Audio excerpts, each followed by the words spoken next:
Okay, and here we have a better shot of the caster camber plates. Yeah, that's snow. It's cold. I kind of put it off some, so caster camber plates, these two are going to go your front to back adjustment, and these two here with this one here, so those three, the three nuts, are going to do your side to side. So you're looking at caster and camber, and toes obviously on your tie rod ends. So you're adding a lot more adjustment to this suspension system by adding caster camber plates to start with. Unfortunately, like I said, it's cold. Give you an idea what happened. The strut nuts here, the other side I think it is, doesn't tighten down the whole way. I cannot get it any tighter. I've deemed the struts bad. I ordered new struts, and then 18 inches of snow came. And then some of it melted, and we had another like 10 inches, and some of it melted. So long story short, yeah. All you see is a snow pile everywhere. There's the truck. Yeah.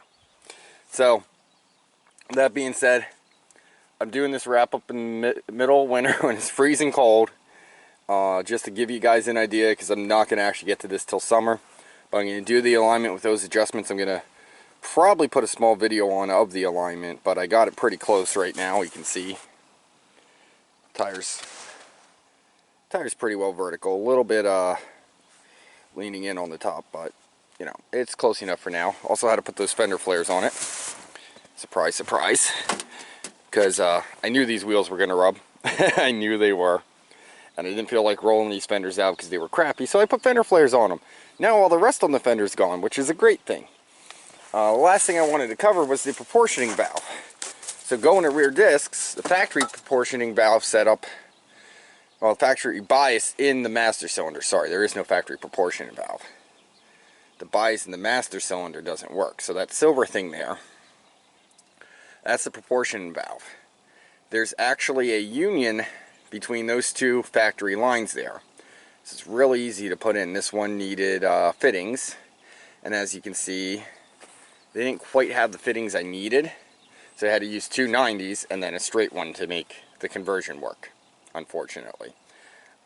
It works, it functions. I'm going to leave it like that. I'd recommend doing two straights just to make it cleaner. But you can see on the knob, if I can zoom in any more, so more pressure is turned to the right. So pretty much when you turn it the whole way to the left, you have nothing going to the rear wheels. When you turn it the whole way to the right, you have full pressure going to the rear wheels. There's a way to adjust that.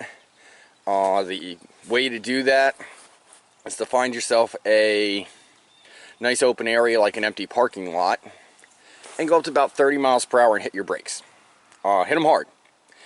And you want an open parking lot because you may skid out of control. So fair warning, I didn't cause you to wreck your car there. You may skid, you may slide, you may spin in circles. And what you got to do is you got to slowly dial down the rear pressure until your front wheels lock up before your rear ones do. That's what you're looking for there. So once you have it so the front wheels will lock up before the rear, you're set, you're good. You don't have to worry about it. Then it's in there. If you do want to do some really good burnouts, you can turn it so it blocks all fall pressure to the rear. And you can do burnouts with this wonderful 8 spark plug 4-cylinder engine, because you only have front brakes. But you know, just saying, that's a redneck line lock there. Not the best idea, but still always a ton of fun. So we'll probably do a video doing burnouts with the 4-cylinder then. And yeah, it has 8 spark plugs on it, by the way. If you didn't know that, these have 8 spark plugs and 4 cylinders. So we're going to probably play on that for this upcoming rally I have planned too. But I just wanted to give you the final wrap up, show you the proportioning valve and a closer up version of the caster camber plates here. And I'm going to go and get a, hopefully some kind of a side shot on it for you so you can see what it looks like stance wise in 8 to 10 inches of snow. Alright, and here is our stance. Like I said, you can't see much ground clearance wise. It is a little lower. But the wheels definitely look a lot better than the factory ones, and the gap between the wheel and the tire is much more reasonable. It's not as off-roady. So, sorry I couldn't get you a better shot. Like I said, we got a lot of snow here still. But we'll get more coverage of this once this wonderful white stuff disappears. So thank you for watching. Please like, comment, and subscribe to Peterson Auto. Make sure you subscribe for the rally if you're interested in that. It's going to be a real fun time.